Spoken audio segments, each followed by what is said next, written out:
Yes, my people, it is your boy VRD, back at you with another Train Sim World 6 video. Today we're just going to be doing something nice and gentle to help me get back into this. I'm going to be taking an ECS class 171 out of Selhurst Depot onto the Brighton main line. We're going to then take it down to Brighton. Yeah, after that, after we get to Brighton, we're going to change ends and head over to Eastbourne. So yeah, just something a little light, a little gentle, just to, you know, help me get back into this content creating thing, because I can't lie, I fell off. I have fallen off, so I don't want to jump into the deep end just yet, you know what I'm saying? But yeah, you know, grab your popcorn, grab your crisp, grab your Monster, your coffee, whatever it is you enjoy, because this is going to be quite a long one. I'm still using Share Factory, I'll be honest. I can't be bothered to export the stuff from my PlayStation 5 onto the computer and edit it there. It's just more time efficient to do it on Share Factory. So yeah, we're gonna have to do with the 60-minute cap on the videos. So yeah, it's gonna be a 3-part video. But yeah, other than that, you know, I hope you guys enjoy the video. Thank you for watching, and as I always say, if you'd like to further support the channel, please consider liking and subscribing. Yeah man, let's go. So we're going to begin by entering the cab here. Get that door closed immediately, because those engines are extremely loud. Setting the driver reminder appliance, we get those safety systems in there as well. And as you know, driver reminder appliance and safety systems will already be set upon entering the cab, but Train Sim mode for you, they're not set, so you have to do it yourself.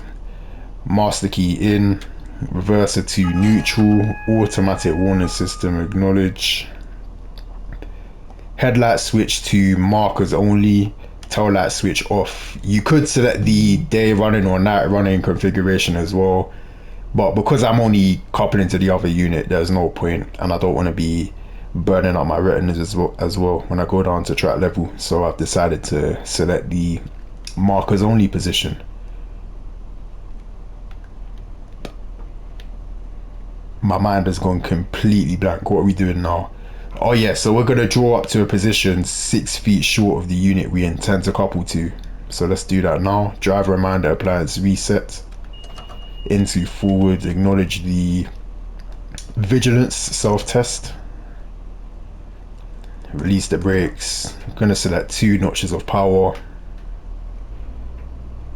bit of a roll back there because we are going uphill. There we are. Here should be about 6 feet short. I might be a bit closer than 6 feet, but it's just a rough like thing, so it doesn't have to be perfect obviously, because you're not going to be able to accurately gauge 6 feet from in the cab, are you? Anyway, yeah, just imagine you got a guy, you got another member of staff or a tape measure or something that's just measuring the distance of that. Forward, halt. Nah, it's not that serious, I'll be honest. So brake step 3, neutral, driver reminder appliance set. Always set the driver reminder appliance when you leave the cab. What we're doing now is we're going down to track level. If I can get this door open, that would be good. We're going down to track level, and we're just performing an observation of the coupling equipment, ensuring that nothing's damaged and ensuring that everything's correctly aligned with one another. Also, just performing an observation of the electrical seals down here. You want to make sure that these are fully closed. Returning to the cab. What we are going to do now is draw up to a position 2 feet short of the unit we intend to couple to. So we'll do that now.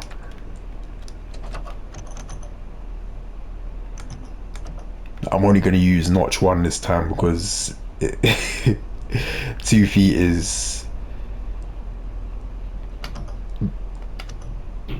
yeah, there's not a lot of room for error. There we are. We're going to go back outside and perform the exact same observation that we just performed last time. So doing that now, just observing the coupling equipment once again. and because they're closer together than they were before, any mistakes or, you know, irregularities are more likely to jump out at you this time. But yeah, just checking the same things that you checked before. Returning to the cab. Another thing that you also want to check, and I forgot to mention that, is the windscreen of the unit you intend to couple to, and the windscreen of your own unit, to be honest. But just ensuring that there's no non-multi-label being displayed. If there is, then that tells you that you're unable to couple to that unit, or your unit is unable to couple to another unit for, it could be for a number of reasons. So yeah, just keep that in mind. So I believe we are ready to couple to the other unit. What I'm gonna do is hold down the uncouple button for 10 seconds. I believe it's long enough, but 15 seconds just to be safe. Better safe than sorry, you get me? You don't want to be you don't want to be flying along the main line at 90 miles an hour and then your train separates from the other one and you're just going to look like an idiot. And that just correctly configures the coupling equipment on my side. I believe only one unit needs to have the coupling equipment correctly configured, and then the other unit's coupling equipment can be in whatever state, and then you can still perform a successful couple that way. Correct me if I'm wrong, please. Yeah, we're about ready. So resetting the driver amount appliance forward. Gonna select 2 notches of power now, because when coupling to another unit, you want it to be somewhat forceful. It doesn't have to be very forceful, but there needs to be a bit of force behind it. Otherwise, you risk the two couplers not engaging correctly, and that is problematic. So we're gonna do that now.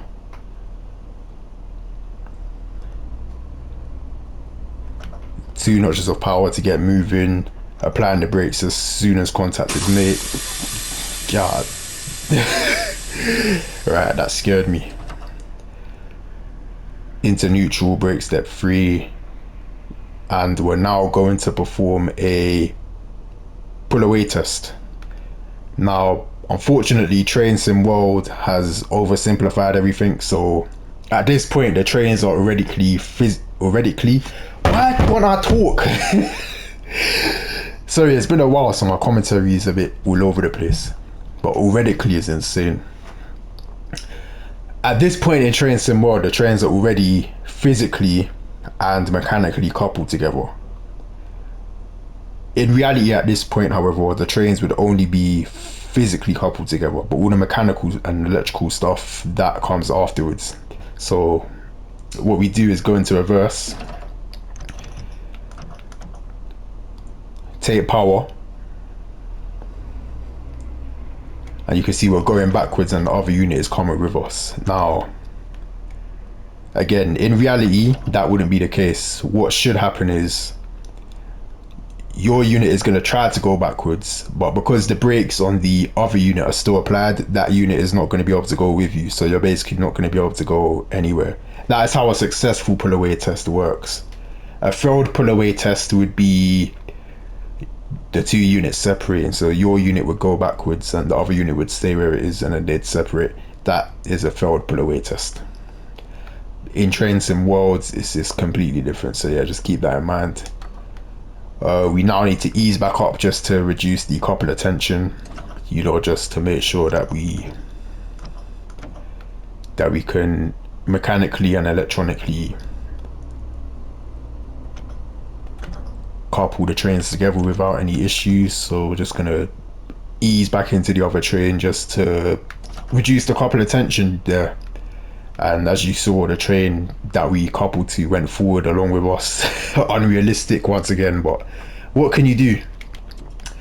Now gonna go back down and perform a final observation of or inspection I should say, of the coupling equipment. So in reality, you'd have your 2 electrical seals would be fully open, but in Train Sim World they're not. And you'd also have an indication on either side to tell you that the 2 couplers are successfully interlocked. I believe it's just on the underside. It would be like around where the cursor is. But yeah, we'll just pretend that, oops, I can't find the door. We'll just pretend that everything's been successful and all of that. So we can now hold down the couple button. Again, 15 seconds just to be safe. And that is going to equalize the air pressure. And it's also going to connect the two trains electronically.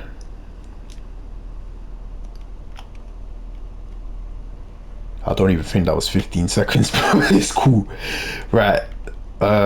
We now need to, and again, train sim world, not being realistic, this isn't gonna go to plan, but what you'd now be doing at this point is just performing a brake test. So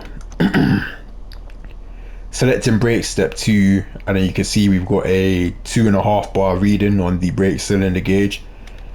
So you want to go into the other cab of the unit you've just coupled to, and then you should have the same reading.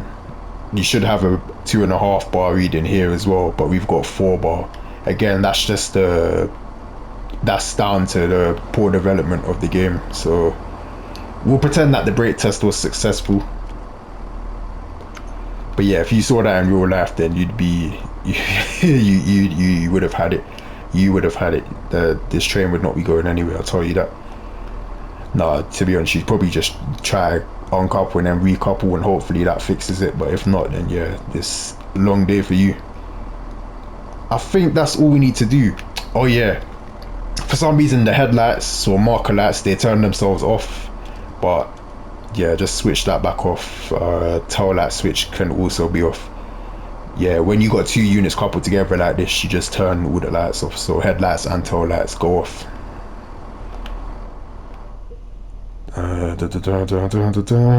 That's all we need to do in here. So reverser to off, master key removed, driver reminder appliance is set. We'll disable the safety systems.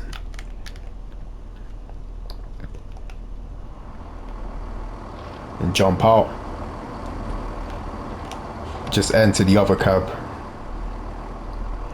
And again, the tail lights have turned themselves off, but I'm just going to turn the switch off anyway.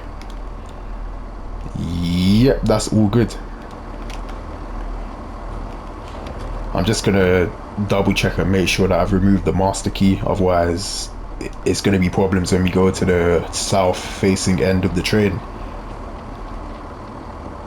So I'm now quickly heading excuse me, I'm now quickly heading up to what is going to be the rear end of the train, and just checking the tail lights. For some reason the tail lights have turned themselves off. Again, it's a bug in train sim where you couple to another unit and the tail lights turn themselves off, but it's only with the 171. Like, it doesn't happen when you're doing it with 377s. But yeah, all you need to do is turn the switch to off position and turn it back on, and that should fix the problem. So we go back down now. Yep, we got the 2 tail lights being correctly displayed, so that is all good. Make sure the door's closed. Yep. We're now going to sprint to the front of the train, the southern end.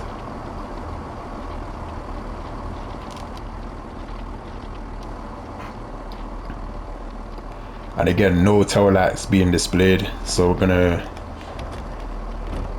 hop into the cab. Tail light switch to off, back into the on position, and that should solve the problem, which it has done. Back into the cab again. Shut the door. Even though we're going to go back outside in a second, I just can't stand the engine. Even in real life, like 171s are so that they have a very irritating engine sound, and it will drive you crazy if you're around it for too long. Automatic warning system, driver safety device, vigilance, isolation switches, all into the vertical normal positions.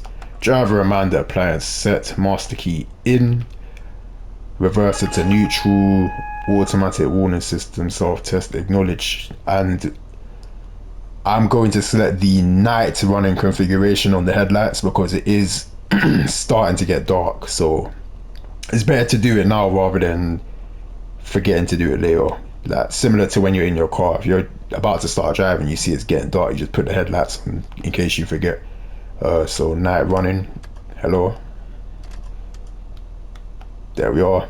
Tail light switch off. I'm gonna pop back down. just to make sure that the two headlights are being, sorry, that the headlight configuration is being displayed correctly. So we got the brighter headlight shining from the driver's side, not so bright LED starlight shining from the non-driver's side, and we got this, what I call the Cyclops light up top. That is the night running configuration.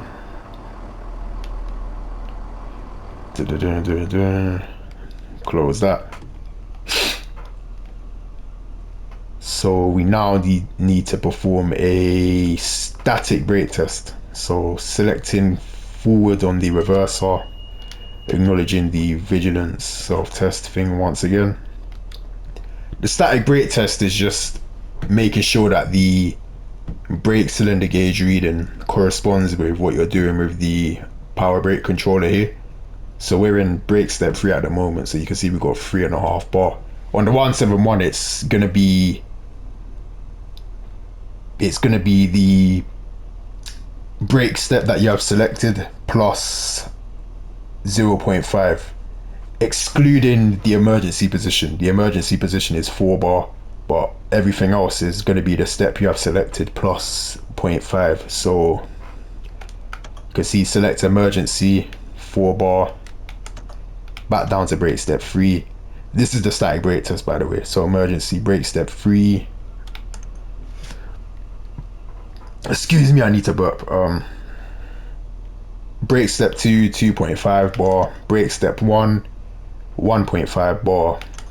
And then you want to release, observe it begin to fall towards 0, and then straight back into emergency, and it should shoot up to 4 bar. Back down to brake step 3. And what you'd also do at this point is test out the driver safety device. Now I'm not sure if it's going to work in train sim mode, but because we're in forward, if we stand up, release our foot off of that pedal down there, the driver safety device is going to fire off, and yep, oh no, it works. So yeah, after a certain amount of time, if you don't press that pedal back down, then you get an emergency brake application. So good to see that's working. And then yeah, press the pedal back down, and then it comes back down to 3.5 bar. And then if once you go into neutral, you can take your foot off and then nothing happens. Think of it as like a clutch. It's kind of like a clutch. I've actually never thought of it like that until just now. That's actually kind of interesting. Yeah, I think that's it, you know. Is there anything else we need to do? I don't think there's anything else we need to do. Like, if this was a passenger service, then we'd be setting up a couple of things down here. We don't have a head code, so I'm not going to bother with the GSMR. Actually, I'll register the GSMR anyway. Yeah, I mean, can we put in a pretend head code? No, this GSMR isn't this isn't the realistic one. Cool, never mind. So I'm now gonna set our route. So, interesting story. I didn't actually realize that there's no way to access East Croydon from the sidings at Norwood. So if you want to get to East Croydon from this siding here, you have to go all the way up into Selhurst and then come back around. That's the only way you can actually access East Croydon, believe it or not. I think if we had come out of the depot and then gone all the way into Norwood Junction, I think from there you can reverse back and then you'd have access to East Croydon. But from these sidings, it's literally impossible. So the reason I didn't go into Norwood Junction is because it's not actually modelled in train sim world for some stupid reasons. So yeah, but to be honest, the boundary of the route is just up there anyway, so I can kind of see why they didn't bother modelling it, but it still would have been nice to have. So yeah, we're going to set our route. Just going to begin by setting it from here to Selhurst. Once you get to Selhurst, we'll change ends and then set it down to Brighton.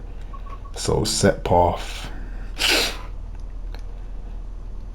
I need to remember to explain what I'm doing as well. So I'm on console PS5, so just touchpad to go into the map and then click on the train that you're in, and then you go to set path, click on the location that you want to go to. So Selhurst platform 1. Okay, I think I have to start again. Hold on. Set path. Selhurst platform 1. Platform 1 or platform 2? Uh, oh no, platform 2 is a limit of shunt. Okay, cool. Now I thought aspect stop T77. Yeah, I think that's a limit of shunt. I thought I could change ends in platform 2 as well, but no, I think it's a limit of shunt. So that's probably for, yeah, I think trains coming heading south, they can go into platform 2 and then change and then go back up towards London, which I didn't know. Confirm. Right, so our route has been successfully set. So gonna reset the driver reminder plans because our signal down there has just cleared. 2 white lights is obviously representing a clear aspect when it comes to shunt signals, and when you see the 2 red lights it means stop. Into forward, and I'm gonna test out the hill start button as we move off here. So holding in the hill start button, releasing the brakes. You can see we got the 1.5 bar reading on the brake cylinder gauge because I'm holding in the hill start button. Gonna take 2 notches of power, wait for about a second just as the revs come up. Releasing the hill start button, brake cylinder gauge reading falls to 0. Train begins to move.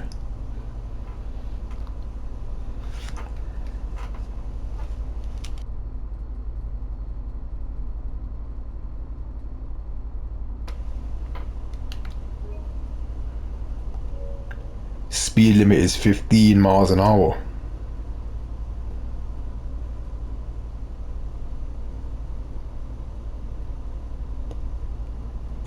And what I'm actually going to do, I'm going to shut off at about 10 miles an hour because we are going slightly downhill. So yeah, shutting off at 10 miles an hour will just allow gravity to bring us up towards 15 rather than going straight up to 15 and having to slam on the brakes, you know, just ease the workload a bit. And obviously keeping an eye on them shunt signals as well. So you can see we got another clear aspect here, but you don't want to get too complacent. You know, always pay attention to where you're going and your signal aspects.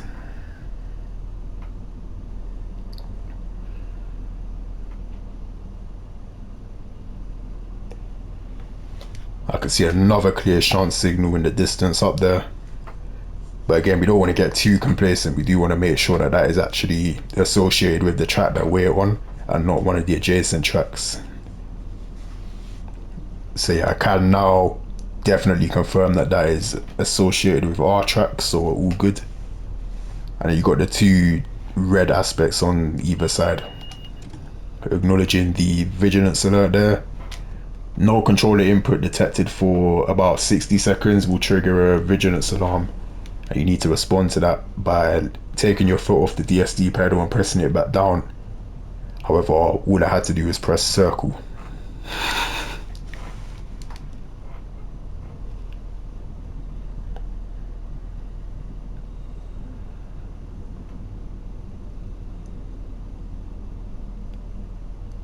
So yeah, it's a bit slow and boring. This first bit of the journey round into Selhurst is very slow and boring, so I do apologize for that.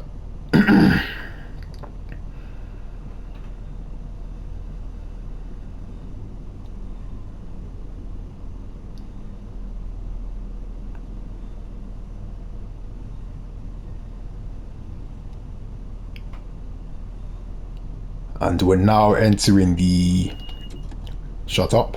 We're now entering a bit of an uphill section here, so I'm gonna give it 2 notches of power just to prevent us from losing too much speed. I'm actually gonna give it 3 notches of power because we do still seem to be losing speed there.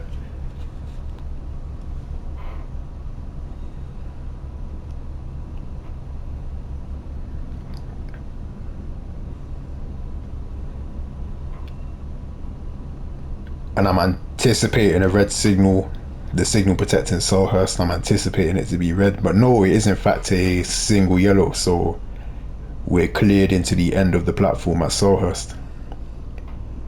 Yeah, Selhurst can be quite a busy station, so I wouldn't have been surprised if there was a train occupying platform one, but no, we appear to have timed it pretty well.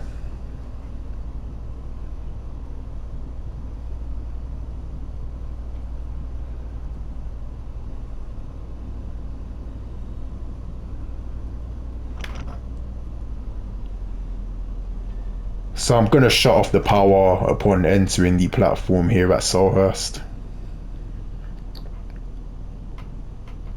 We are 4 carriages long, so what I'm looking for is the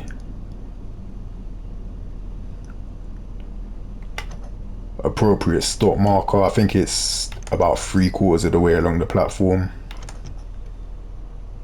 Yeah, I can just see it over there. I think that says 3 to 8.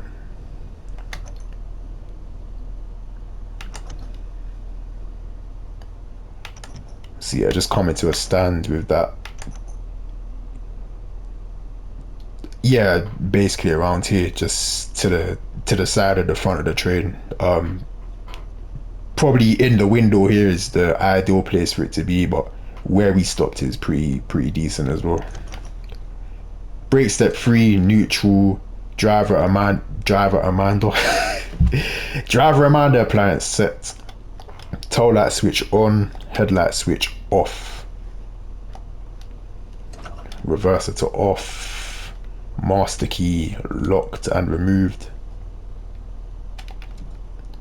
We're gonna again disable the safety systems, which you wouldn't do in real life, but train sim world you have to, because they can cause issues for you. I've had times where I've left the safety systems in, I've driven from the other end, and I've had emergency brake applications because the train for some reason still thinks that I'm in the inactive cab. So yeah, always turn them off just to be safe. Now just ensuring that the 2 tail lights are being displayed correctly, and we're going to make our way up to the other end.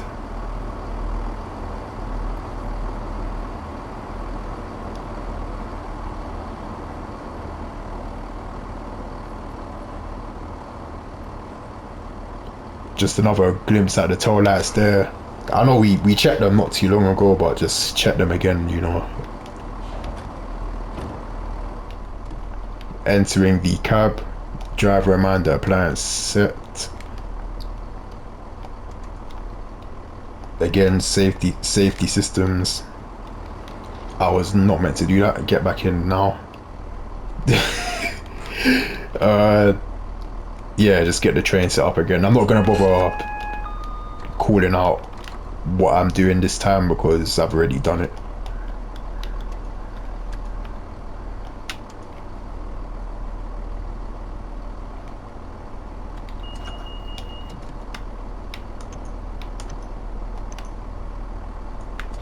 Okay, static brake test is not working because I've got the driver door open, so let's try that again.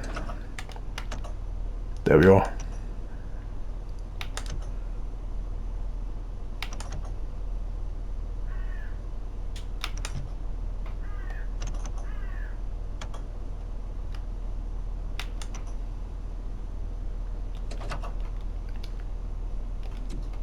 And I'm just gonna pop outside to ensure that the headlights are being displayed correctly, which indeed they are.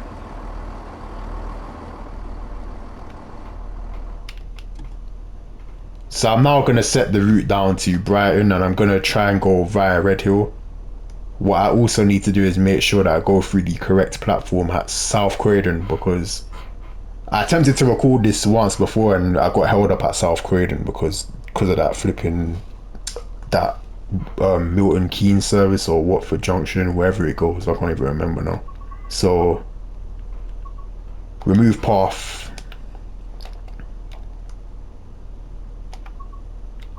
Set path. So we're gonna go down to, what platform do we want at Brighton? Do we want platform 8?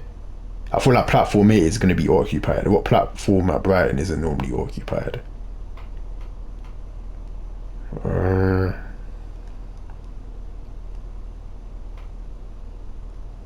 it's platform 5 and 6. Platform 5 and 6. So do platform 6.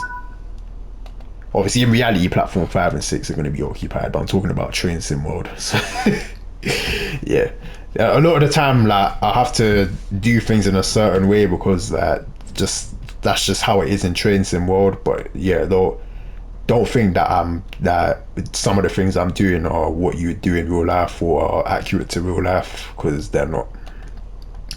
What I also need to do is make sure that I literally just said this, but I need to make sure that we go via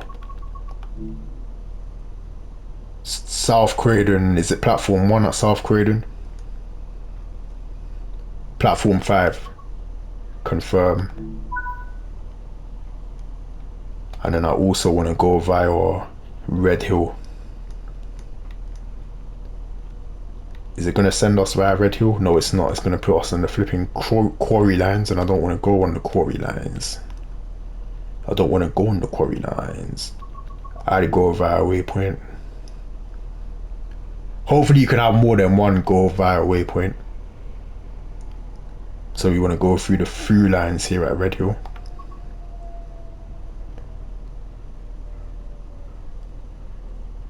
Confirm.